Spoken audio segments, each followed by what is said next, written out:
بسم الله الرحمن الرحيم. الحمد لله رب العالمين والصلاة والسلام على نبينا محمد وعلى آله وصحبه أجمعين. اللهم صل على محمد وعلى آل محمد كما صليت على إبراهيم وعلى آل إبراهيم وبارك على محمد وعلى آل محمد كما باركت على إبراهيم وعلى آل إبراهيم في العالمين إنك حميد مجيد. اللهم علمنا بما ينفعنا وانفعنا بما علمتنا إنك أنت السميع العليم. رب اشرح لي صدري ويسر لي أمري واحلل عقدة من لساني يفقه قولي. أما بعد walaalayaal kusoo dhawaada barnaamijkeenii geedi socodka nolosha xagee ka nimid xagee u soconaa. Xalqadii hore waxaan kaga soo sheekeynay maxaan u ahay muslim, why am I a believer, maxaan alla u rumeeyey. qodobo badan baan kasoo sheekeeyey. Marka maadaama aan soo bandhigna waxaan rabnaa dadka mulxidiinta ahna inay soo sheegaan why they are atheists, why they are agnostics, maxay u mataqaanaa ay why did they disbelieved, maxay alle u inkireen, maxay alla diid u noqdeen, maxay alla ka shaki u noqdeen, in ay si cilmiyan ah oo logic ah oo maangal ah usoo bandhigaan ayaan jeclaan lahayn si aan anagana aan uga comment garayno. Aniga waan anoo matalaya dadka muslimiinta ah, laga yaabo in waxyaaba badan fikir ahaan in aan iyo qaabkaan u maray in dadka qaarkood aysan ugu waafaqsaneen, laakiin sida guud sababta aan u rumaysanahay alle aniga iyo aqoontayda kooban iyo waay aragnimadeeda kooban iyo fikirkayga kooban ayaan kusoo bandhigay. Marka waxaan rabnaa dadka kalena inay saasoo kale iyaguna ay usoo bandhigaan waxay alle ku diideen ama ay ku inkireen.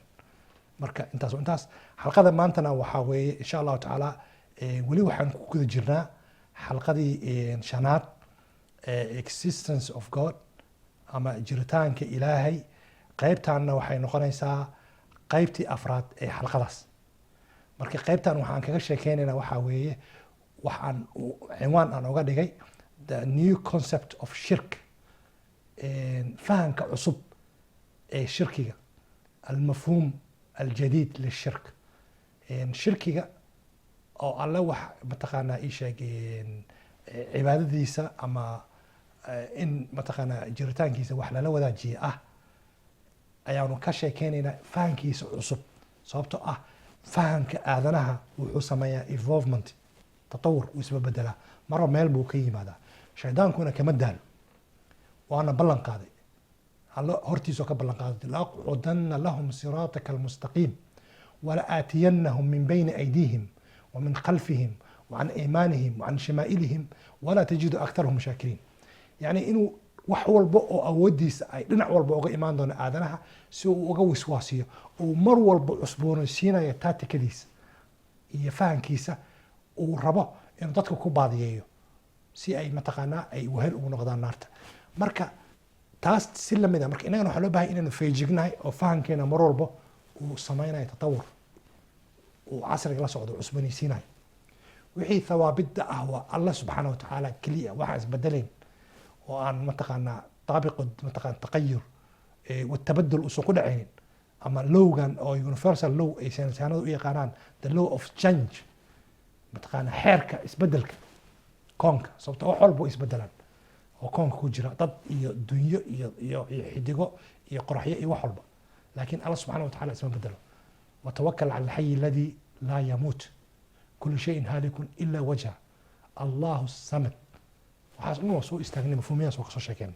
marka si aan arrimahaas dhan aan uga digtoonaano waxaa loo baahan yahay inaan fahansannahay mafhuumiyada qur-aanku uu soo aad u qaada dhigay, in uu tatawurkiisii horena taariikhdiisiina inaan ognahay meeshuu ka yimid iyo meeshuu joogo hadda ah inagu ay noolnahay iyo meeshuu u socdo iyo siduu isku bedeli karo. sociological baa marka loo baahan yahay, fahman cilmi waaqica ama social science, waxyaabaha ay muhiimka daruuriga u tahay qofka sheekha ah ama caalimka ah ee dadka diinta muxaadareynaya ama fahansiinaya ama tafsiir sameynaya ama wax akrinaya ummadda wax u sheegaya. waa daruuri inuu social science wax un ka fahansan yahay. sababtoo ah waxaa waa cilmigii bulshada, yani waxyaabihii bulshada, mafaahiimtii bulshada isma bedelaysay ayaa cilmigaas ka faa'iideysaa, iyo meesha ay joogto iyo heerka ay bulshada joogto mar walba iyo heerkay soo joogta taariikhdeedii iyo xaadirkeedii iyo mustaqbalkeedii intaba. marka shirkiga xeerar badan buu soo maray. marka shirkiga waxaa weeye lisaan xaal, waxaa weeye waa wax xaaladda ku sugan. qofna ma jiro kuwii xataa mushrikiintii waqtigii nebi maxamed noo noolaa qof dhahay ana mushrik ma jiro, laakiin ana kaafir way jirtaa. sababto ah kaafirka waa cagsiga shirkiga, waxaa weeye lisaan maqaal xagga fahamkan ka hadlaya. qofka kaafirka gaalka ah wuxuu gaal ku yahay waa lisaan maqaal, because qur-aanka markaa akhrisid meel walba waxaa ku arkaysaa alloo ka sheekaya waqaala aladiina kafaruu waqaala aladiina kafaruu, laakiin ma jirto waqaala aladiina ashrakuu kuwii, because waxaa weeye lisaan xaal waa wax mataqaanaa fahan iyo dabci ay dadku qalbigooda gashadeen qaabileen. fahmino waxaa waaye shirkiga allana subxana wataala meelo badan oo qur-aanka kaga sheekeeyey. marka shirkigu waa waxyaaba midda kale shirkul asqar iyo shirkul akbar iyo culamada qaarkood mafaahiimta way kala gediyaan, mid yar iyo mid weyn iyo waxbay kusha sheegaan oo kale isoo kala duwan ay sheegaan. laakiin fahankiisa maadaama uu qeybahaas kala duwan sheego, marka waxa kale waxaa daruuri ah marka dhici karta in shirkigu uu qofkii mu'minka ah xataa qeyb uu kasoo hoos galo isagoon ogeyn ama isagoo og labadaba. sababto alla subxaana watacaala qur-aankiisa wuxuu ku leeyahay wamaa yu'minu aktharuhum billahi ilaa wahum mushrikuun, badidood alla ma rumeeyaan ilaa inay alla loo shirig yeelaan mooyaane. marka waxaa laga yaabaa shirkigaas inuusan noqonin mid sanam la caabudayey ama lo la caabudayey ama dameer la caabudayey ama qorax la caabudayey ama dayax la caabudayey uusan ahayne, laakiin uu yahay mid fahanka ah oo qofka soo hoosgalay, ama ha noqoto camalkiisii oo istusnimo uu ku sameeyey. sababto culamada qaarkood istusnimada waxay yidhahdaan waa qeyb ka mid ah shirkiga, fahmino ay ha noqoto, ama ha noqoto midkii weyn oo ah inuu rumeeyo in uu mataqaanaa waxaan uu haysto ay yihiin wax sugan. sababto sugnaanshaha alla u sugnaata bes. haddii aad rumaysid adiga ama waalidiintaadii ama dadkaagii ama xaalad aad ku jirtid in ay tahay xaaladan inay sugnaato oo aysa isbedelin, markaas qeyb shirkiga ka mid ah gelaysaa. waa taasaan alla uu leeyahay wamaa yuuminu aktharuhum billahi ilaa wahum mushrikuun. marka everyone have a portion of shirk, qof walba xun baa kasoo gaara dadka badidood. ilaahay subxaana watacaala hanaga mataqaana hanaga dhigo kuwii ka badbaaday. shirkigu marka wuxuu soo maray maraaxiluu soo maray. horta marka aan intaanan gelin what is shirki, marka waxaan rabaa maadaama inaan sii wadno shirkigu wuxuu yahay. tusaalooyinkana qur-aanka aan kasoo qaadano, sababto qur-aanka ayaa aad mataqaanaa alla oga sheegay. tusaalahan soo qaadanay waxaa tusaalihii labadii nin ee suurat alkahf alla kaga sheekeynay beerta lahaa. wadrib lahum mathala rajulayni jacalna liaxadihima jannatayni min acnaabin wakhafafnahuma binaklin wajacalna baynahuma zarca. tusaale alle wuxuu usoo qaatay labada nin oo midkood uu siiye beer weyn, beertaasoo ay cinabka iyo timirta iyo waxyaaba badan ay khayraad fara badan ay ka baxayeen. marka kilta aljannatayni aatat ukulaha walam tadlim minhu shay'a wafajarna khilaalahuma nahra. beertana dhexdooda waxaa ka bixi jiray webi ayaa dhex mari jiray. wa kaana lahu thamarun faqaala lisaaxibihi wahuwa yuxaawiruhu ana aktharu minka maalan wa acazu nafra. yani midkood ayaa mid kale kaga faanay inuu mataqaana ka dad badan yahay, kana maal badan yahay. wadakhala jannatahu wahuwa dhaalimu linafsihi, markii mushrik ahaa ayaa wuxuu galay beertiisii isagoo naftiisa dulminaya. sababta qofka mushriga isagaa isdulmiyey, alla wax ma yeelin. in allaha ghaniyyun can caalamiin. haddaan kulligan aan wada galoon alla cidna wax yeeli mayso, haddaan wada rumaynana waxba u kordhin mayno. marka isagaa naftiisa dulmiyey. qaala maa adunnu an tabiida haadihi abada. marka shirkiga micnihiisa waa kaasa. wuxuu yidhi kheyraadkan aan haysto weligeed ma baaba'ayso. wuxuu rumeeyey mataqaanaa qaanuunka oo hibaadka iyo static law in ay jirayso waxaan forever inaysa isbedelayn. allana wuxuu yidhi kullu shayin halik, wax walba waa baaba'ayaan, wax walba ma jirayaan, wax walba waa isbedelayaan. allahu samad, alla keliya samad ah, abuurka o dhanna waa isbedelay. ninkaana wuxuu la soo istaagay wax isbedelaya malaha. marka shirkiga ayuu dhex dabaashay. waad fahmi doontaa aayadaha gadaashooda ka fahmaysaa. wamaa adunnu saacata qaa'ima, mana umalaynaya inay qiyaamo dhici doonto. sababtoo ah qofka oo rumeeya in wax walba ay sugan yihiin, aysan isbedelayn, fikra ha noqdaan ama ha noqdaan waxa jira oo ku hareerihiisa ah ama maal uu haysta ha noqdo, waxa weeye qofkaasi wuxuu beeninayaa qiyaamihii, sababtoo ah qiyaamaha qofkii beeniyana waa qof gaaloobay waay. yani si walba uu diin u haysto yani shuruudaha waaweyn ay ka mid tahay, sababtoo ah qawaaniinta ilahay koonka u dejiyey ayay ka mid tahay in koonkan uu baaba'ayo, isbedelayo, burburayo, oo mid cusub uu alla u sameynayo, oo qiyaamihii iyo xisaabintii ay jirto.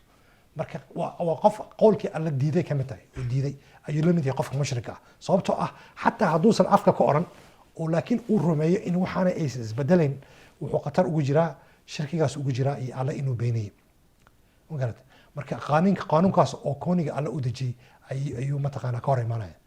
ودخل جنته وهو ظالم لنفسه قال ما أظن أن تبيد هذه أبدا وما أظن ساعة قائمة ولئن رددت إلى ربي لأجدن خيرا منها منقلبا قال له صاحبه saaxiibkiisii marka muuminka ayaa la doodayay, wahuwa yuxaawiruhu marka fiirsayaa yani dooda wanaagsan xataa qofka gaalka ah oo mulxidka ah marka la doodaysid waxaa la rabaa inaad si wanaagsan oo la doodid oo maangal ah, wixii maangal keentid, sababtoo qofkan haddaa aayado quraan u akhrisid micno uma samaynayso ama xadiis u akhrisid, sababta maba rumaysnaba. marka waa inaa wixii aa meelo kale la aadaa maangal iyo maskaxdaada shiishaa ka shaqaysaa oo qofkan aad si maangala ula dooda ama markaba iska dhaaftaba. marka ninkan oo la dooday wuxuu ku yiri وهو يحاوره أكفرت بالذي خلقك ما waxaad ku gaalowda kii ku abuuray adiga min turaabin ciid ka abuuray ثuma min nutfatin ثuma sawaaki rajula. firsaya wuxuu u sharaxay haddana canuuf kaa abuuray, haddana kaa dhigay qof taagan rajulan, manaa nin lagama wado halkaan lab, manaa ereyga rajul wuxuu ka imaanaya irtijaal, waa istaagnid, manaa inaad istaagan tahay oo siban tahay kaa dhigay.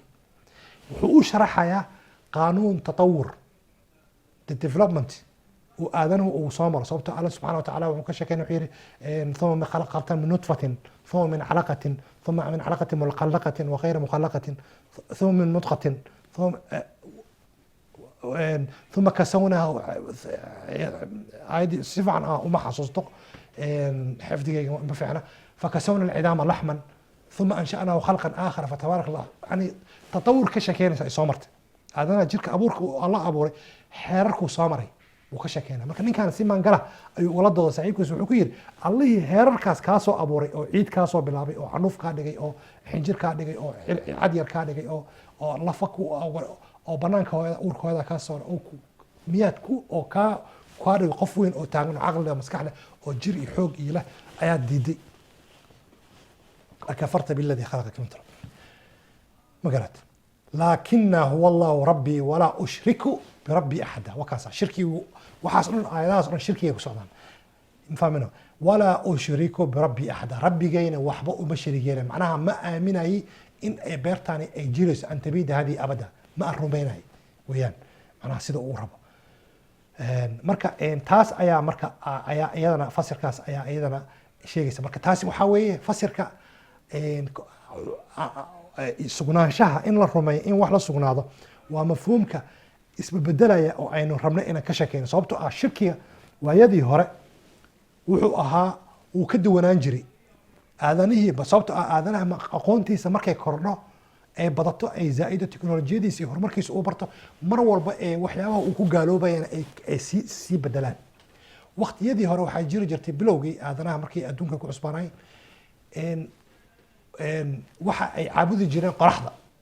shirkigooda wuxuu ahaa qorax caabudid, waxay dhihi jireen ilaahay waa kaas, madaahir abiica macnaha the phenomenon of nature ayay caabudi jireen. way kasoo gudbeen sanamay samaysteen oo waxay yidhahdeen inaa wajadnaa calayhi aabaa'ana, aabayaasheen ayaa mataqaanaa samayn jiray sidaan mataqaanaa isheeg ayaa caabudi jiray, ayay soo martay sanamyo iyo waxyaaba inay dad saalixiin ahaa dhintay inay caabudaan, sida qoom nuux oo kale waxay caabudi jireen yacuuqa wa nasra mataqaana isheeg suurata nuux alla kaga sheekeeyey shantii nin magacyo shantii ilaahiye ay samaysteen. waxay ahaayeen 5 nin oo dad wanaag ay ku tuhmayeen bayay sanamyadooda ay samaysteen, markaasay mataqaanaa bilaabeen inay caabudaan, ma fahmino dad bay caabudi jireen. way soo bedeshay marka waqtigii nabigana waa tii ay sanamyadoo kale 365 sanam haysteen oo nabiga sal ly slam oo dacwadiisii markuu 23 sano kadib oo maka uu furtay oo sanamyadii baabi'iyey uu yiri mataqaanaa isheeg qul jaa alxaq wazahaqa albaatil ina albaatila kaana zahuuqa.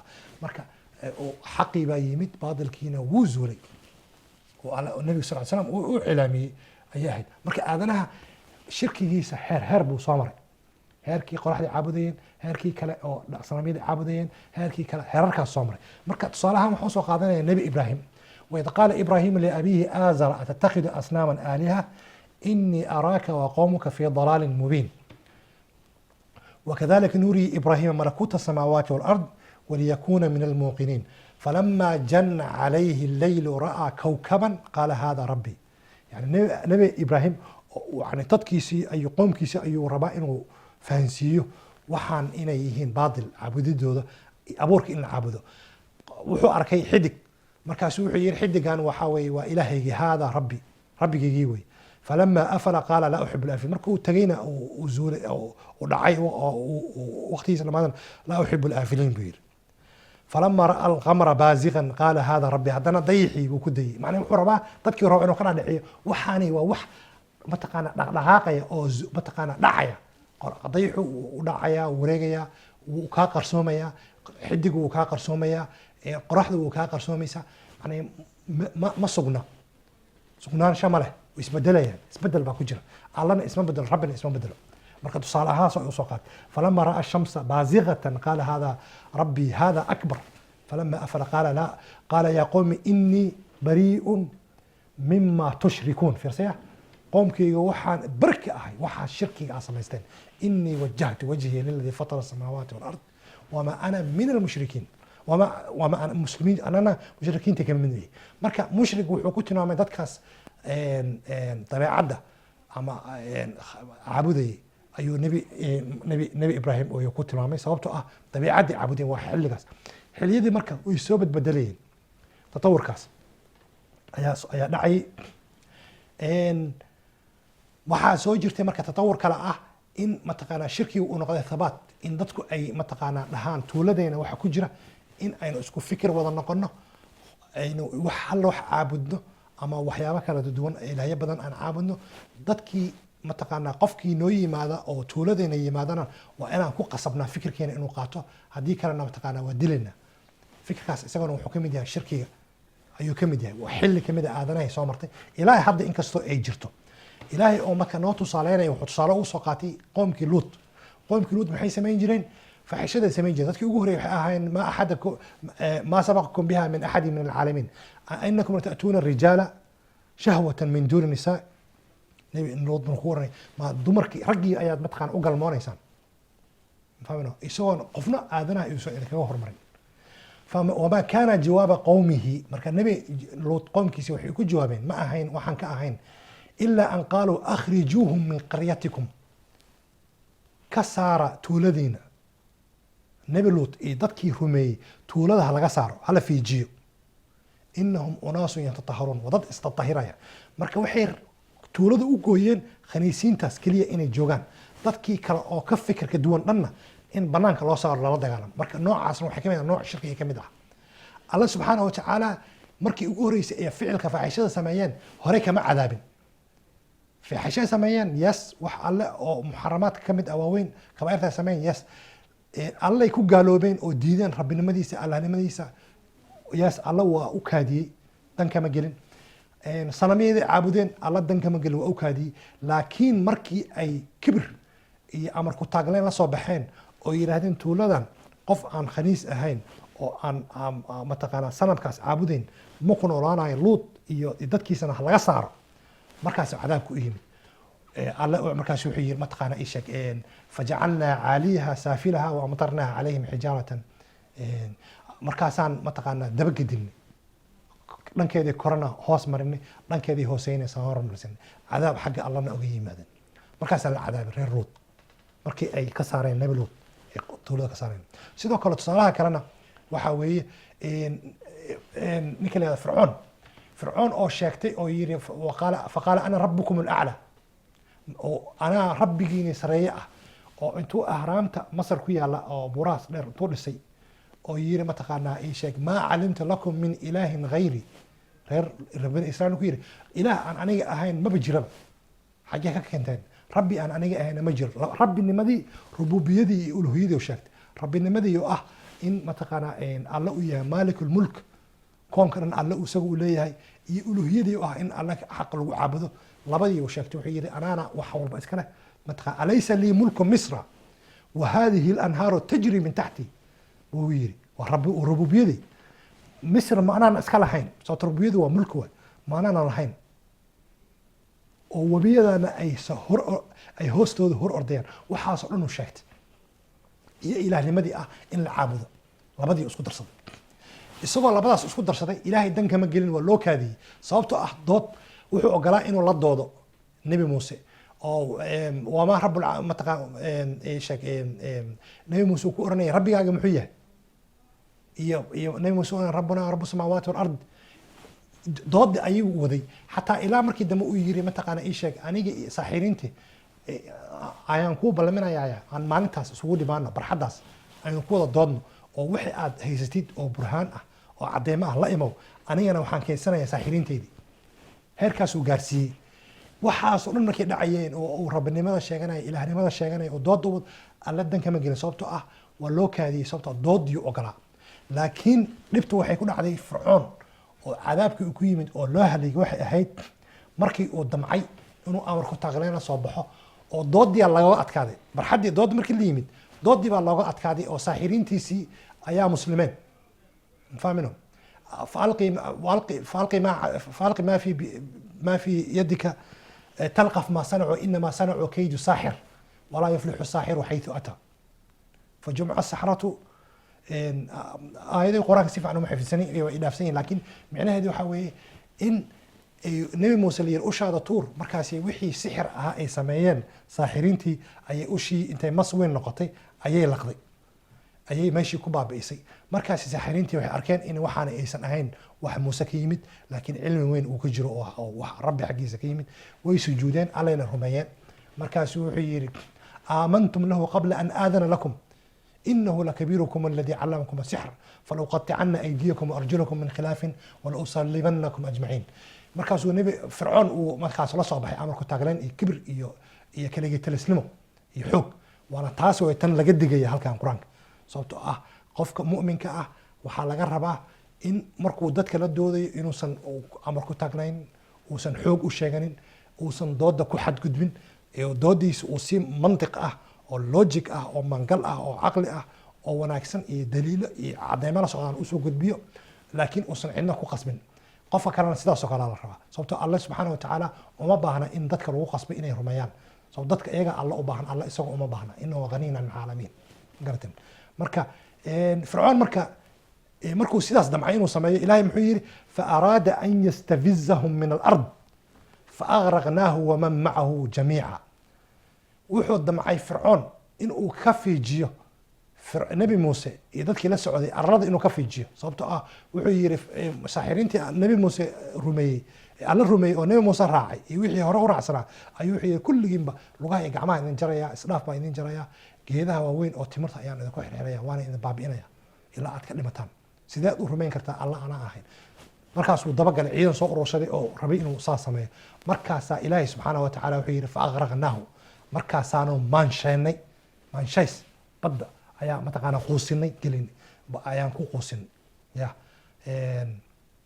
markaasuu fircoon damcay inuu ashaato waatii qisada dheereedu suurta yunus ku jirtay faaqraqnaahu marka alla subxaana watacaala wuxuu diidayay marka waxay fircoon sababta loo halay waxay wuxuu rabay dadka oo dhan inuu fikirkiisa ku qasbo gaalnimadiisa uu ahaan kara hadduu rabo inuu sii noolaado lama cadaabeen sida qur-aanka sunnadiisa ah ama alla sunnadiisa ah sunnada koonka u dejiyey hadduusan dadka dhibaynin uusan cidna u dhibaysin dadka mu'miniinta ah oo alla rumeeyey dookooda ku rumeeyey hadduusan dagaal iyo xabad iyo gil iyo aflagaado isla aadin alla danka ma galeen markii horeba danka ma gelin isagoo ilaahnimo iyo rabbinimo sheegtay intaasoo sanada loo kaadiyey reer luudna sidoo kale ya waxa loogu gala waxay ahayd waa markii ay damceen dadka inay ku qasbaan marka mafhuumkii shirkigii weeyaan ku soconnaa marka mafhuumkaas shirkigaas ayuu fircoon iyo reer qoom luud ayaan tusaalaha usoo qaadanay ah in tuulada dadka ku nool tuulada qur-aanka qarya usoo qaaday macnaha yani fikir ahaan wey waa village waa the village mentality waa maskaxda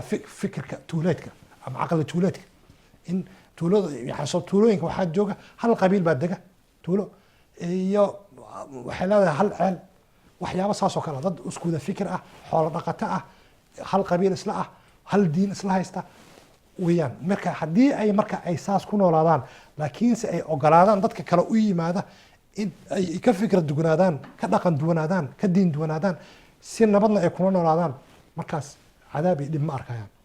laakiin haddii ay u dhaqmaan mentalitigii oo qaryada ama tuulada oo ah in wixii iga fikra duwanba aan la dagaalamo ama aan dhaho wax kulli xataa diinta islaamka aan ku qasbo, wax soconaya malaha. sababto ilaahay subxaana wa tacaala waa sunna rabbaaniya koonka u dejiyey.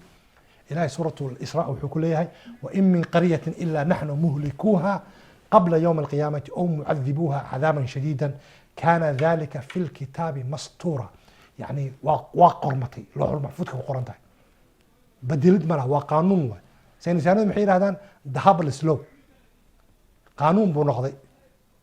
mafahmino qaanuunka relativity oo kale, mataqaana gravity law, xeerka isjiidka sharci buu noqday yirahdaan, fikir buu ka baxay.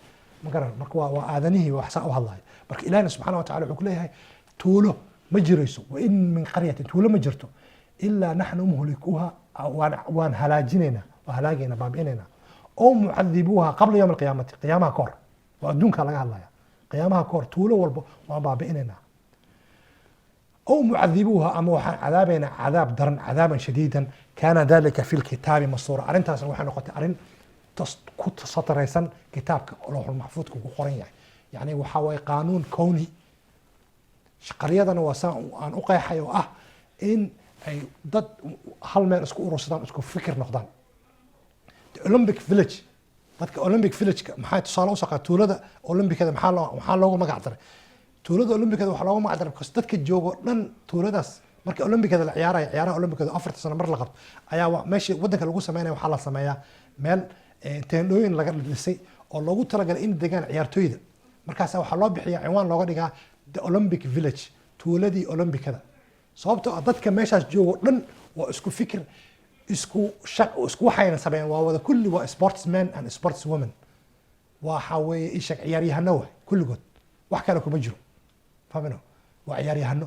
markay dhamaatana tuuladaas waa la baabi'iyaa waa la tirtiraa waa la laabaa fahmino marka taas way tusaalahan soo qaadanaya marka waxa la diidaya waxa weeye in dadka ay tuuladu ay noqoto ay dadku ay noqdaan meel dad isku urursada oo hal fikir wada qaba oo halkaas fikirna way wada qabi karaan dhimana laakiin waa inay ogolaadaan dadka kale ka fikir duwan in la noolaadaan marka halkan waxa weeye quraanku wuxuu qirayaa oo sugayaa waxa waaye ii sheeg mataqaana ii sheeg kala duwanaanshaha aragtida ya opinionka iyo aragtida kala duwanaanshihiisa وكذلك أخذ ربك إذا أخذ القرى وهي ظالمة إن أخذه أليم شديد ساسو كلا الله وقبتها tuulooyinka aad baa loogu hanjabay quraanka aad u fara badan waxaanu ka hadlaynaa macnaha maaha tuulooyinka iska caadiga waa tuulooyinka isku urursaday fikirka iyo inay hal dad noqdaan oo waxa kala dhanna ay diidaan ayaa laga hadlaya marka shirkiga aan ka hadlayno ama aan sharaxayno waa fikirkaas mentalitygaas ah mataqaanaa ii sheeg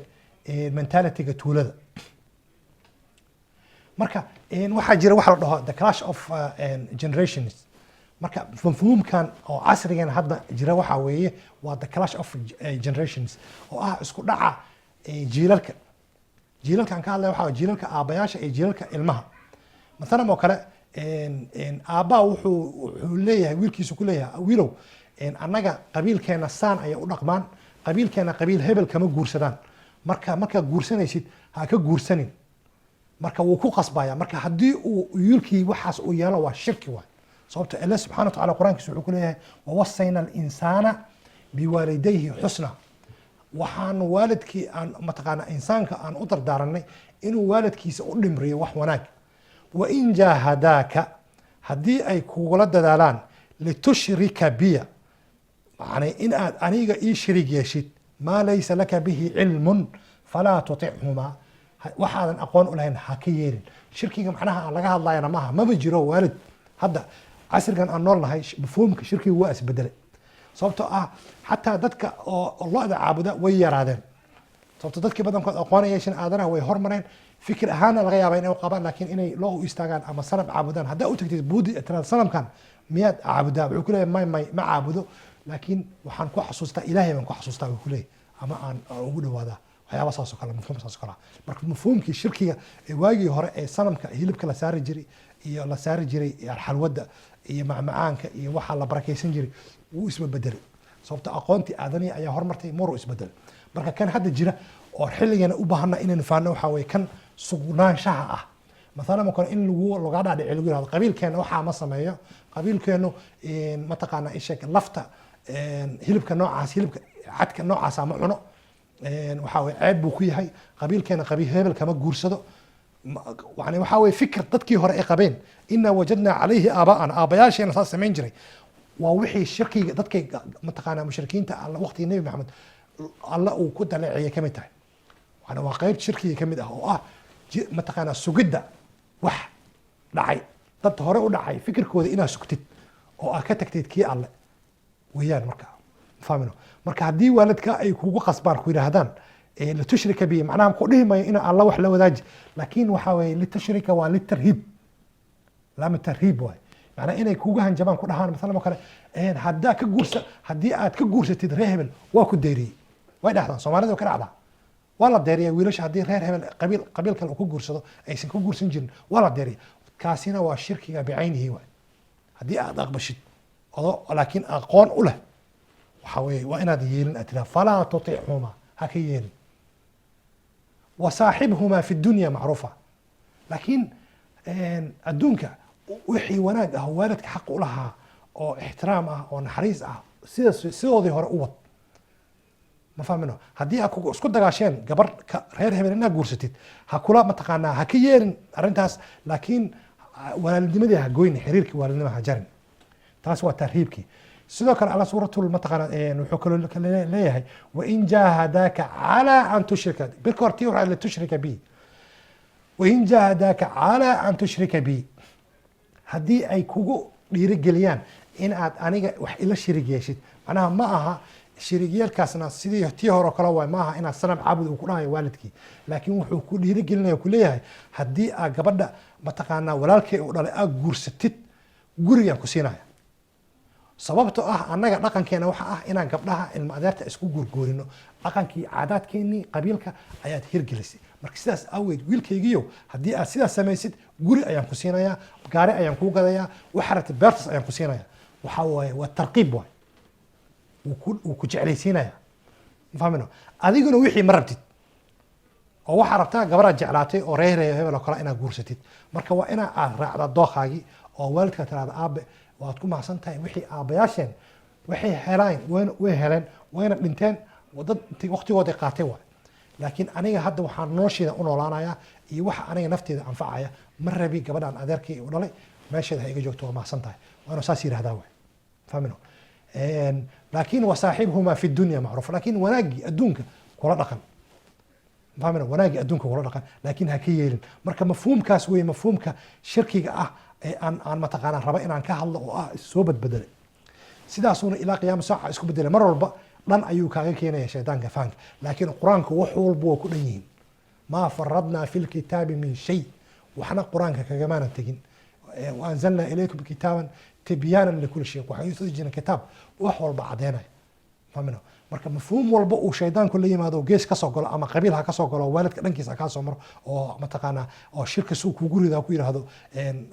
gabadhii mataqaana reer hebel ha guursanin iyo gabadha nadaafta guurso waxyaabo saas kale ugu soo gala xataa quraanku waa ku sii sheegay laakiin waxa loo baahan yahay inaga inaan qaadano aynu fahanno aynu ku tadabburno waqtiga ayaa aad noogu soo gabagaboonay waxaan ku soo gabagabeenayaa mafhuumka shirkiga waxaan ku soo gabagabeenayaa talaabadii aadka u weyneyd oo rasuulka sallallahu alayhi wasallam uu qaaday aadanaha u qaaday sababtoo aadanaha waqtigu nabigu iimaanay xaalad xun bay ku jireen ilmaha uurkooda ku jira wala dooxay fahamkiisu wuu xumaa sanamiye caabudayeen ay hilbaha iyo xoolaha ay u qalayeen ay saarayeen mataqaanaa fahan ma fahansaneen laakiin nabigu wuxuu sameeyey wax la yidhaahdo mataqaanaa giant leap in history talaabo weyn ayuu qaaday taariikhda aadanaha xataa mu'arikhiinta muslimiinta iyo kuwaan muslimiinta ahayn oo taariikhyahanada ah kulli dhammaantood waa isla qiraan in nabi maxamed sal ly slam aadanaha talaabo weyn uu qaaday bal uu yahay qofkii mataqaanaa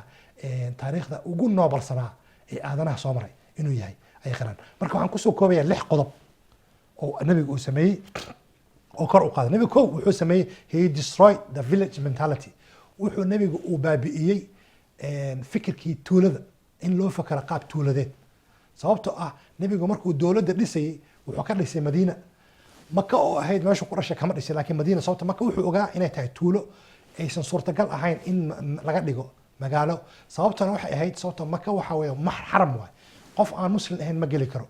laakiin Madiina waxay ahayd meel ay mushrikiintu ku nool yihiin, yuhuuddu ku nool yihiin, munaafiqiin ku nool yihiin, kuwa shaki qaba agnostics ay ku nool yihiin, mulxidiin haddii rabaan ay ku nool yihiin, ay iimaanayeen, kirishtaanku ay iimaanayeen, meel dadka dhan u dhexaysa ahayd. fahmina? That's why Nabiga sallallahu alayhi wasallam magaalada Yathrib waagii hore oo la oran jiray uu u bedelay Madiina, u bedelay magaca Madiina, ya magaalo ayuu u bedelay. waxaan ahayd talaabo weyn oo aadanaha kor u qaad. sababtoo ah nabigu wuxuu khatimay markaas fahankii tuulada. wixii nabiga ka horeeyay, taariikhda nabiga ka horeysay, dadku waxay u noolaan jireen tuulo, fikir, intii isku fikir ah meel bay isku urursan jireen, intii isku qabiil ah meel bay isku urursan jireen. wixii kaloo ka soo horjeedo dhanna birta ka asali jireen, madaxa ka guri jireen, xoolahoodna waa dhici jireen, waxay rabaan waa ka samayn jireen. marka kow wuxuu nabigu khatimay oo albaabada isugu dhuftay fikirkii tuulada iyo fahankii tuulada uu baabi'iyey. He established pluralism in Medina. wuxuu Madiina ka sameeyey kala duwanaansho fikir iyo kala dad. saxiifatul Madiina qofkii raba way qoran tahay, siirada way ku qoran tahay. mustashriqiinta ama orientalists historianka ah way qoraan. yani waxay tahay taariikh uu nabigu sallallahu alayhi wasallam uu ka tagay, aadanaha uga tagay iyo fikir wanaagsan oo ahayd in uu qoray dastuurkii Madiina sidii ugu wada noolaan lahaayeen dad yuhuuda, mushrikiin ah, kuwa mataqaana mushrikiin ah, muslimiin ah, kuwa munaafiqiin oo isqaranaya, kuwa banaanka imaanaya kirishtaanka. waxaana ummado kala duwan oo kala qabiilo ah oo kala dad ah oo kala diin ah ayuu nabigu dowlad u dhisay. fahmina? dowlad islaamiya ayuu u dhisay, qof walbana xaqiisii uu helay. marka mafhuumka pluralism hadda mafhuum 21st century ah, pluralism hadda wuxuu yahay fresh yahay. ayay sociologist ama saynisyahanadu ay mataqaana ay qaada dhigaan oo fikirkeeda la wadaa. nabiguna 1400 oo sano ka hor ayuu dhidibada u aasay wada noolaanshaha. fahmina? coexistence, in la wada jiro, la wada noolaado. saddex, nabigu wuxuu sameeyey, wuxuu dhisay wax la yidhaahdo nobody is above the law. no one is above the law. waad aragtaa sharcigaas waa maqasha hadda wadamada galbeedka especially aad baa looga shaqeeya. qof sharciga ka sareeya ma laha, sharciga ayaa sare. the law is mataqaana is the above everyone ayaa shay. laakiin nabiga sallallahu alayhi wasallam 1400 sano ka hor ayuu dhidabada u aasay. xadiiskii Caaisha radiyallahu anha wuxuu leeyahay oo ay soo warinayaan Muslim iyo Bukhari labadaba saxiixeynka ku qoran yahay. waxay leedahay Caaisha أن قريشا أهمهم شأن المرأة المخيزمية التي سرقت. naagtii wax xaday reer mukhayzime ahayd ayay arinteeda aad uga hamiyeen, uga walwaleen dadkii Quraysh. faqaaluu markaasi waxay yidhaahdeen waman yukallimu fiiha rasuula, yaa nabiga uga kala hadli kara gabadhaas saan gacanta loo goyn. doodaas bay keeneen. faqaaluu marka waxaa u dhow Usaama oo mataqaana Usaama bin Zayd oo nabigu u dhawaa oo nabiguna aad u jeclaa oo ayaa u dhawaa la yiri. Usaama markaasuu nabigu kala hadlay arintii, gabadhii kala hadlay nabiga sallallahu alayhi wasallam. faqala rasuulullah sallallahu alayhi wasallam wuxuu yiri atashfa'u fi haddin min hududillah, xad kamid ah xadki ilaahay miyaa rabtaa inaad shafaaco qaadid? Usaama su'aal uu keenay oo adag. Usaama arintii way kula weynaatay. markaasuu nabiga sallallahu alayhi wasallam dadka u soo baxay oo la hadlay. fiirsiya sharci uu dhisayaa oo wuxuu dhibada u aasayaa sharci adag oo dadka aadanuhu ay ilaa iyo hadda 1400 sano kadib ay ka faa'iideen oo meel walba iskuulaadka jaamacadaha looga iyo lagu barto sharciga uu u yahay asaas u yahay inuusan qofna sharciga ka sarayn, saraynta sharciga wax la yiraahdo. wuxuu yiri nabiga sallallahu alayhi wasallam dadkii la hadlay wuxuu yiri inma ahlaka alladina qablakum, dadkii idinka horeeyay waxaa halaajiyay أنهم إذا كان أنهم كانوا إذا سرق فيهم الشريف تركوه. waxay ahaayeen haddii qof mataqaanaa sharaf leh ama qabiil weyn ka dhashay ama raas weyn ka dhashay oo reer boqor ah oo lacag leh ama maal leh ah hadduu ay waxado way ka tegi jireen, way iska dhaafi jireen. ninkaas nin reer hebel oo mataqaanaa xiniyo joogistay way u tegi kara, waa laga qalan jir, laguma dhici jirin. وإذا سرق فيهم الضعيف أقاموا عليه الحد. haddii laakiin uu qof miskiina daciifa oo iska darbijiif ah ama laangaab ah ama laf yar ka dhashay uu waxadana xadkii ku ogi jireen buu yidhi. wallaahi ilaahay baan ku dhaartay النبي صلى الله عليه وسلم وحي الله فرسيها لو أن فاطمة بنت محمد سرقت لقطعت يدها هدي فاطمة قبل بنت محمد أي وحد لهاي أي وحده قعنتي ذا نقول لها النبي صلى الله عليه وسلم معناه وحو الصغة يا نبي وهل كان إذا بدأوا آسيا سرين تشرعية قفنا شرعي يقولون سكا سرين قبل دي حتى شرعي إنه متقارن أوكي لها أي شيء يا النبي صلى الله عليه وسلم أنا قلبك أفراده سجن وحاول النبي صلى الله عليه وسلم وحيد قفزتك كان وسميه وحيد he scrapped the clergy practice وحو النبي وبابئي وحلا يرى هذا رجال الدين تدكي رجال الدين الأورنجري أما نمكي الدين متقارن إيش وأفضبنا oo dadku ay u tagi jireen dhihi jireen ilaahay nagala hadal inaad toobad keeno sababtoo ah diimihii hore sida kiristaanka kale ilaahay hadda wuu jiraa clergy-ga waxay yiraahdaan confession in mataqaanaa lagu confess aad ictiraaftid qaladkaaga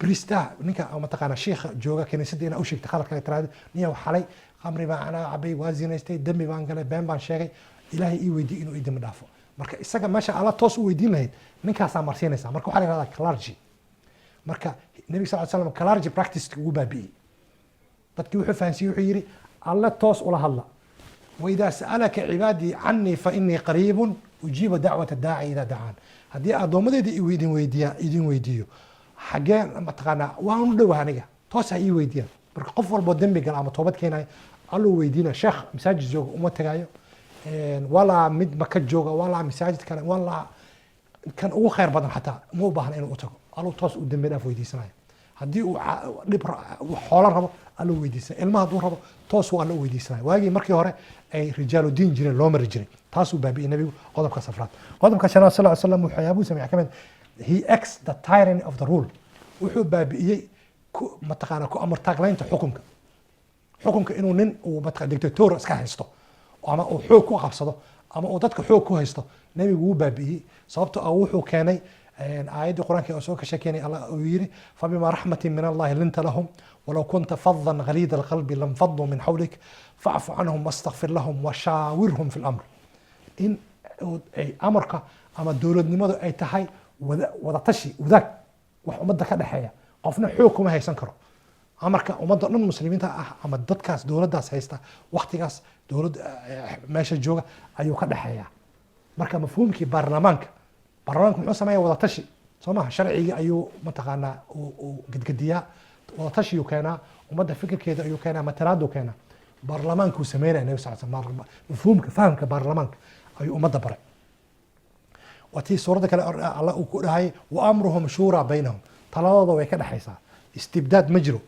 فهمينه تايراني يحوك يو متقانا ديكتاتورشيب ما نبي يقول بابي فهمينه فكر كده إن أي طلالة قاطعان سياس أي هاي المسلمين ترى سياس خلافة القوتين إلا حلقي مؤمويين معاوية ويمت حكم كان حكم وخبصدين أي علي رضي الله عنه أي لدى قال من وكرم الله وجهه أرنتي في النادي هاي وأرن دارو شاكاس هذا وقت وما هنا أنقلنا وقت قادنا وجب جباء قضب كي لحد والنبي صلى الله عليه وسلم وسميه وحي هاي وقفزته كلا وحي هاي he introduced freedom of belief تذكر وحو بري إن أي دين تهرمان هاي سنكران سنة من نكون ران كران وقت النبي جوجي قف يهودية مدين مشرك وما قاسبين دينته منافقين سجوا عبد الله بن أبي أو منافق الله أوري إنه أجيهاي أو أصحابته ربان إني دلان نبي جواد ديدي وحيري لما أرانا يا محمد أصحابتي سدلا وديدي فكر كيسو هاي استويري هقول أنتو لكن ما ديله بل مركو أنتي وكنت كذا ويل كيسو مثلنا أو إذا قلبي كيسو إلى لنا أيو كنت كذا عبد الله بن أبي أرنتاس النبي السلامي مركو حقيري وسجى يحيد إن كلا دونا شاه فكركو عن قفك الغلط دجال من الدين انتبه الله سبحانه وتعالى وسوى القرآن كورين لا إكراه في الدين لا إكراه لا نافية أنا هدي عن كله معنى حاول مجرته وحاني مجران قف هدو كله لا ماء في البيت ورجع بيم مجرو أما بيم ميالان معنى بيم ميالان معنى وحواي معنى من الجماعة وضع حاجة بيجرب معنى ما بجرب مرك الدين تقصب ما بلا هذا أما هالنقطة فكرة قصب فكر هذا هالنقطة حوج هالنقطة قصب مجرو فهمنا صوبته الله وكل عدي قد تبين الرشد من الغي حنونكي إبادي الله وكل عدي مرك وما بهنا إن ضدك لو قصبه قفل بنا والله واسي اللهم نجعل له عينين ولسان وشفتين